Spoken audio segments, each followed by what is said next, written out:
Radio Django, le grand direct, 18-19h.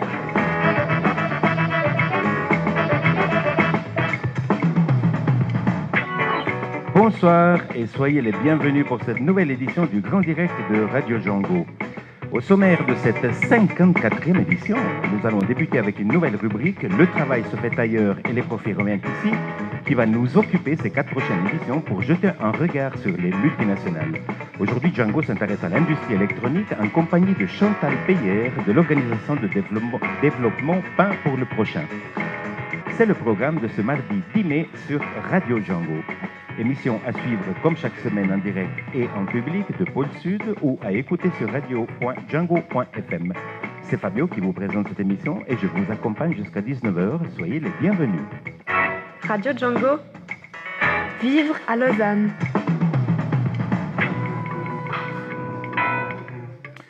Django vous propose 4 émissions dans le cadre d'une série d'événements organisés par Pôle Sud, l'Espace Dickens, la Maison de quartier Sougar et Alliance Sud Infodoc pour porter un regard sur les multinationales suisses avec la question sous-jacente « Est-ce qu'au nom du profit, tout est permis ?» 4 émissions qui portent sur le négoce du pétrole, des textiles, de l'alimentation et aujourd'hui, pour la première, sur l'industrie électronique. Électronique qu'on retrouve entre autres dans les téléphones portables, les tablettes, ordinateurs et autres consoles de jeux dont nous nous servons quotidiennement et qui ont besoin pour pouvoir fonctionner de toute une série de matériaux précieux. Voilà. Un marché immense donc qui aiguise les convoitises et qui se développe dans des conditions d'extraction et d'assemblage extrêmement précaires et conflictuelles. Je vous propose d'écouter un interview de Chantal Peyer, chef d'équipe entreprise et droits humains à Pain pour le prochain, une fondation qui s'engage pour des structures sociales, politiques et économiques favorisant un développement mondial durable. Elle nous présente d'emblée les conditions dans lesquelles sont extraits les minerais, au début de la chaîne donc de fabrication des produits électroniques, ainsi que la responsabilité des grandes firmes dans cette première étape de production. Alors, toutes ces matières premières, il y en a qui viennent des pays en développement, que ce soit l'Amérique latine, l'Asie ou en Afrique. Mais c'est vrai que ces dernières années, il y a eu beaucoup de discussions autour des minerais qui sont extraits notamment en République démocratique du Congo, qu'on a appelé les minerais du sang, les minerais de la guerre. Parce que ce soit le coltan, le tungstène, le cobalt, il y en a beaucoup qui est extrait dans les régions du Kivu où il y a la guerre civile. C'est une guerre qui a fait au début des années 2000 entre 4 et 5 millions de morts. Et l'ONU, avec des rapports de très haut niveau, a démontré que l'extraction des minerais dans cette région permettait de faire perpétuer la guerre. Parce qu'en fait, les différents groupes rebelles prenaient possession des mines et puis les vendaient pour financer les conflits. Or, ces minerais qui sont extraits justement sous la menace des armes, ils étaient revendus à différents intermédiaires, mais ils finissaient ensuite dans nos circuits. Et certains de ces intermédiaires, à l'époque de la guerre civile, pas si loin que ça des mines, étaient des acteurs belges. Il y a énormément d'entreprises belges qui étaient présentes au Congo pour des raisons historiques, voire américaines, voire encore d'autres pays. Donc en fait, on entre ensuite dans toute cette problématique des acheteurs des matières premières, des traders, et ensuite de la transformation de ces matières premières jusqu'à ce qu'elles terminent, entre autres, dans nos téléphones portables ou nos ordinateurs. Et il y a un lien direct parce que c'est vrai que l'électronique, les ordinateurs, les téléphones portables sont un des secteurs industriels qui utilisent le plus de minerais, vu la quantité qu'on en produit aujourd'hui, et surtout de certains minerais sensibles qui sont extraits dans ces régions en guerre, notamment le tungstène, l'or. Et il y a eu aux États-Unis tout un débat et ensuite l'adoption d'une loi qui s'appelle le Dodd-Frank Act, qui a beaucoup sensibilisé les gens à cet enjeu. Et le Dodd-Frank Act, il exige de manière contraignante de tous les importateurs de produits manufacturés aux États-Unis, donc Apple, Samsung ou Hewlett-Packard, donc vraiment ceux qui sont tout à la fin de la chaîne, qui ont leur logo sur les produits, qui fassent une enquête pour savoir d'où viennent les minerais qui sont dans leur appareil. Et c'est très intéressant parce que jusqu'en 2005, ces entreprises elles disaient « mais nous, on est tout au bout de la chaîne, on ne peut pas savoir d'où viennent les minerais ». Mais 5 ans plus tard, quand il y a eu les premières discussions politiques sur le Dodd-Frank Act, ils ont commencé à reconnaître qu'ils avaient aussi une responsabilité. Aujourd'hui, c'est une loi. Donc eux, ils doivent savoir d'où viennent les minerais, ils doivent pouvoir dire voilà, on a de l'or effectivement qui vient de telle et telle région, et ils doivent déclarer aux consommateurs dans un rapport si ces minerais alimentent la guerre civile au Congo. Donc ils sont censés publier et rendre aux autorités américaines un rapport qui est accessible pour les acteurs publics, les ONG, les citoyens, dans lequel ils disent par exemple, ben oui, nous on achète de l'or au Kivu et puis en fait on finance la guerre civile. Alors évidemment ils n'aiment pas ça parce que c'est des marques, ça peut beaucoup nuire à leur réputation. Excuse-moi, mais ils ne le notent pas. Alors ils doivent noter d'où viennent ces minerais. Et s'ils viennent du Congo, ils doivent expliquer qu'est-ce qu'ils font pour éviter d'acheter des minerais qui alimentent le conflit. Et qu'est-ce qu'ils font? Alors, la plupart, et c'est ce qui est malheureux avec cette loi, ils ont boycotté les régions à risque. Parce qu'en fait, la stratégie, la meilleure marché pour eux, c'est d'éviter les zones à risque qui ont été définies comme le Congo et puis vraiment un peu cette région des Grands Lacs. Maintenant, un certain nombre qui sont réellement plus responsables ou qui prennent des risques. Ils n'ont pas juste essayé de savoir d'où viennent les minerais, mais s'ils venaient du Congo, ils ont essayé de créer des filières d'approvisionnement transparentes. Donc, ils ont essayé de construire des relations pour soutenir des creuseurs, acheter des minerais avec des sacs qui ferment, ça s'appelle bagging and tagging, et qui permettent ensuite d'être tracés pour garantir en fait à leurs consommateurs qu'ils prennent des minerais au Congo, oui, mais qu'ils les prennent depuis ces mines qu'ils contrôlent. Et ça, c'est des entreprises qui sont réellement en fait progressives et qui évitent pas juste les problèmes, parce qu'il faut savoir qu'au Kivu, les gens, ils ont besoin de vendre ces minerais. Des creuseurs artisanaux, il y a une énorme quantité de la population qui vit de ça. Des familles entières et ils n'ont pas beaucoup d'alternatives, que ce soit au Kivu ou dans d'autres régions d'ailleurs du Congo. Donc il s'agit vraiment d'aider à construire un commerce qui soit décent avec ces creuseurs indépendants artisanaux et pas juste à les boycotter. Et donc à créer des filières qu'on puisse connaître et qui soient plus transparentes. Et c'est tout l'enjeu en fait du travail sur les droits humains et de ce qu'on appelle le travail de diligence des entreprises.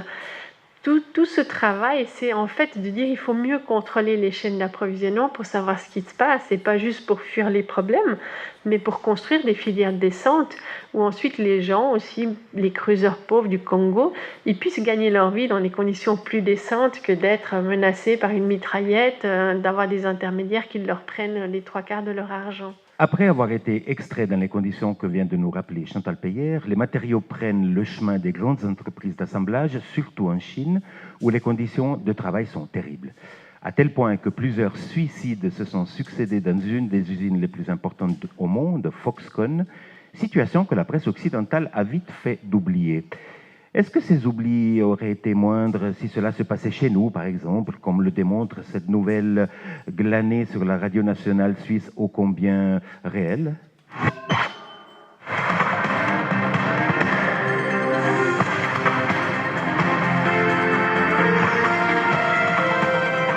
À Granges-près-Marnant, dans ce village de la Broye vaudoise, l'entreprise Foxconn Technologies est confrontée à une série de suicides de ses employés, 11 pour être exact, en quelques mois. Oui, le dernier s'est tué mardi en se jetant dans le vide sur le site même du premier fabricant de composants électroniques au monde. Le groupe fournit les grandes multinationales comme Apple, Dell ou Hewlett-Packard. Le phénomène met en lumière les difficiles conditions de travail de millions d'ouvriers en Suisse. Le récit de Malika Nedir.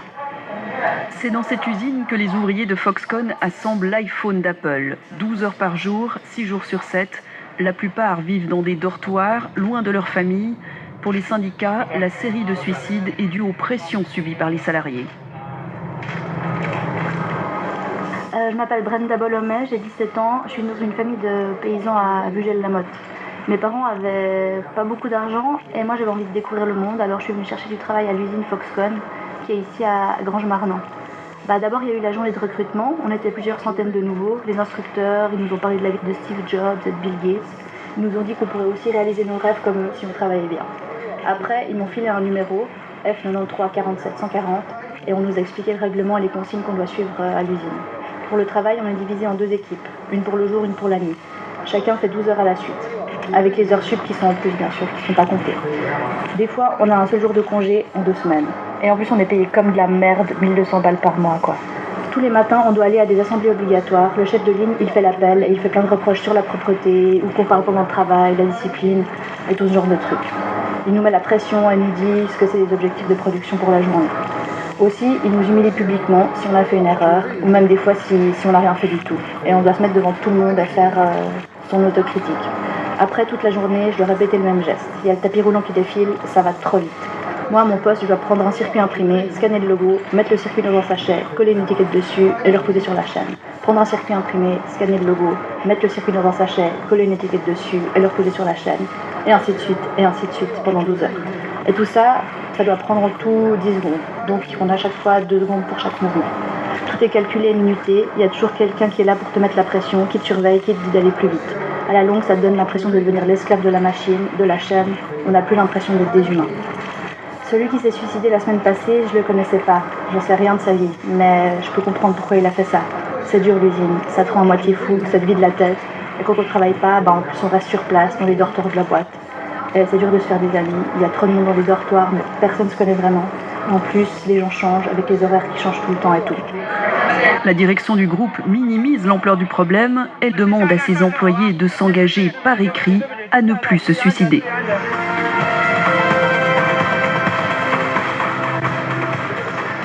On voit bien avec ce reportage comment c'est difficile des moments de se décentrer, parce que quand il y a eu ces suicides à Foxconn en Chine, il y a eu quand même beaucoup de couverture médiatique, mais ça faisait des années que des ONG dénonçaient les conditions de travail à Foxconn.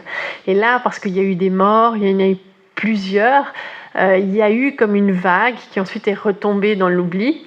Et puis aujourd'hui, plus personne ne parle tellement de Foxconn, où c'est de nouveau difficile de faire passer le message, parce qu'effectivement, c'est tellement lointain cette réalité, et que oui, l'actualité en Suisse, elle passe à autre chose, mais dans les faits, si les gens vont sur place, je pense que si on amène 9 Suisses sur 10 qu'on amène, que ce soit dans une mine à quelque part ou dans une de ces usines, ils seraient très touchés et ils seraient très choqués et ils voudraient vraiment commencer à changer quelque chose. Je pense que les prises de conscience seraient d'un autre ordre. Tandis qu'avec la réalité, justement aussi toute cette délocalisation, les problèmes sont inévitablement très lointains et puis ça fait que oui, on a la mémoire courte aussi. Alors, tu parlais de Foxconn, 40% des matériaux qui composent nos iPhones, ça vient de cette usine, encore aujourd'hui, je pense. Quelle est la situation là-bas ? Alors effectivement, Foxconn, c'est un des plus grands assembleurs. Donc eux, c'est vraiment l'usine finale qui assemble tous les composants d'un téléphone ou d'un ordinateur. Il y a plus de 10 000 composants dans un ordinateur, c'est énorme. Ils travaillent autant pour Apple que pour Hewlett Packard. Donc c'est grand, c'est des multinationales en fait de l'assemblage et de la fabrication d'objets technologiques. À première vue, et c'est ça souvent que les gens ont de la peine à comprendre, c'est qu'à première vue, quand on va dans une usine de ce type de Foxconn en Chine, elles sont extrêmement modernes. Il y a même des cinémas, il y a parfois des piscines, ce qui avait fait dire à l'époque à Steve Jobs, quand il y avait eu le scandale de Foxconn, mais en fait ce campus, il est magnifique. Et par rapport, disons, à des usines textiles, c'est vrai, parce que quand on va dans une usine textile qui peut être petite, sombre, il y a des produits toxiques qu'on voit qui sont utilisés, les gens sont courbés sur leurs machines. Les usines électroniques, elles demandent des infrastructures très, très modernes. Donc il y a ce côté clinquant au premier abord, et on se dit magnifique, de quoi ils se plaignent. Simplement, après, les conditions de production pour ces ouvrières, elles sont absolument terribles, parce que d'une part, la plupart sont des travailleuses migrantes qui sont loin de chez elles. Elles ont entre 16 et 25 ans. Et elles ont des cadences de travail infernales, donc elles travaillent 12 heures par jour, souvent 7 jours sur 7. Et dans Foxconn, une des choses qui était beaucoup ressortie des études, c'est que c'était extrêmement autoritaire comme mode de management. Le directeur de Foxconn disait « un ouvrier qui travaille bien est un ouvrier qui a faim ». Et c'est vraiment une approche hyper militaire. Donc les ouvrières, elles racontaient que si elles n'avaient pas atteint les quotas de production, elles avaient des retraits sur leur salaire à la fin du mois, que si elles devaient aller aux toilettes, on leur interdisait d'aller aux toilettes en dehors des pauses parce que ça ralentissait la production, que si certaines faisaient beaucoup d'erreurs dans la production, par exemple si elles devaient mettre les lettres sur le clavier, ou d'un moment elles sont fatiguées, elles se trompent dans les lettres, ça ralentit. Le lendemain, elles devaient devant tout le monde dire au fond qu'elles faisaient beaucoup d'erreurs, que c'était honteux leur comportement. Donc il y avait vraiment une culture du travail qui est extrêmement opprimante pour les ouvrières. Et c'est vraiment une des raisons qui a poussé autant d'ouvrières à l'époque à se jeter du toit. Parce que ces ouvrières, elles sont un peu prisonnières. Elles veulent venir en ville pour gagner de l'argent, pour ramener de l'argent à leur famille, pour ensuite rentrer au village, dans le monde rural.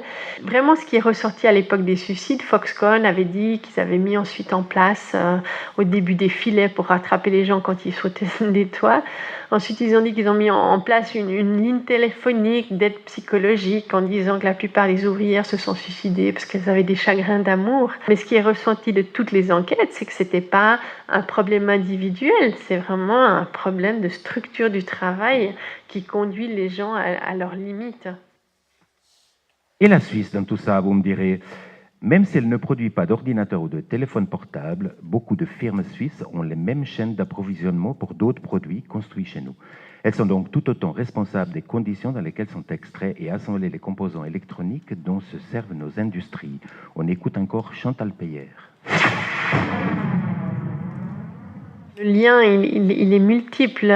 D'une part, effectivement, dans le secteur du trading des matières premières, on retrouve beaucoup, notamment de fonderies d'or, qui elles-mêmes revendent, c'est des intermédiaires en fait, avant les usines en Chine et après les mines au Congo ou ailleurs. Vous avez par exemple l'or, parce qu'il y a de l'or dans nos téléphones et dans nos ordinateurs, il arrive dans des fonderies en Suisse. Et ces fonderies ont aussi une responsabilité par rapport à ce qui se passe dans les mines au Congo ou ailleurs. Est-ce que les droits humains sont respectés? Est-ce qu'il y a des minerais de la guerre? L'autre lien, c'est bien sûr les consommateurs qui achètent ces produits. Mais c'est aussi toutes les entreprises comme Swisscom ou d'autres entreprises peut-être moins connues dans l'électronique. Évidemment, les grandes marques de téléphones portables, il n'y en a pas des Suisses. Mais Swisscom fait fabriquer des produits aussi en Chine. Logitech fabrique toutes les souris en Chine. Et puis vous avez toute une série d'industries, notamment dans le domaine high-tech de la santé, qui font tous les appareils, scanners de haut de gamme, aussi dans le domaine de la santé, où il y a des acteurs suisses importants qui sont moins connus, ou même dans le domaine de l'horlogerie, Swatch, etc., qui font aussi produire certaines montres, ou les Rolex, des montres de luxe en Asie, et puis qui sont aussi travaillent avec ces mêmes usines que les usines électroniques. Donc ce qu'on voit, c'est qu'au fond, au-delà du fait que Apple est américain, il y a énormément de firmes suisses qui ont les mêmes chaînes d'approvisionnement. Et ces firmes-là, elles doivent beaucoup mieux contrôler cette chaîne d'approvisionnement pour pouvoir garantir aux consommateurs et aux citoyens, parce qu'on n'est pas que des consommateurs, que oui, ces produits qu'on achète ont été produits dignement. Vu qu'aujourd'hui, ils ne sont plus fabriqués en Suisse et que ce n'est plus régi par le droit suisse et que ces entreprises se sont globalisées, il faut en quelque sorte qu'on ait des garanties quand même comme citoyens et comme acheteurs que oui, ils essayent de contrôler ce qui se passe là-bas.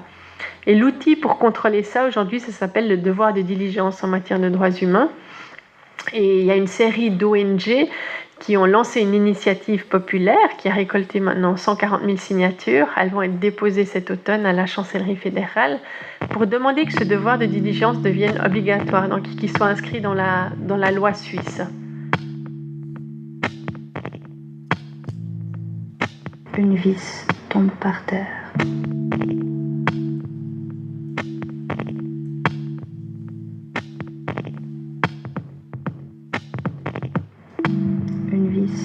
Par terre, dans cette nuit noire des heures supplémentaires. Plongeant vertical, on l'entend à peine atterrir. Personne ne le remarquera, tout comme la dernière fois, une nuit comme celle-ci, quand quelqu'un s'est jeté dans le vide.